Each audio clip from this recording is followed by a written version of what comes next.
I'm at 9,600 feet on the southeast facing shoulder of Mount Blackmore in Highlight Canyon in the Northern Gallatin Range.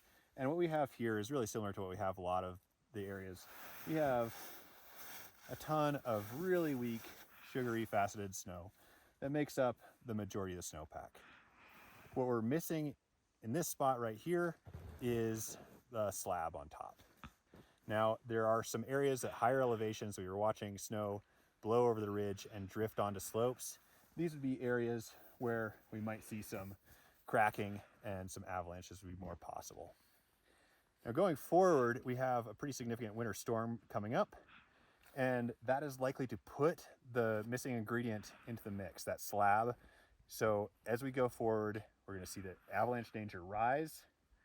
If you see signs of instability, recent avalanches, cracking, collapsing, we'll be staying out of avalanche terrain. As the storm progresses, follow mtavalanche.com for the most recent conditions.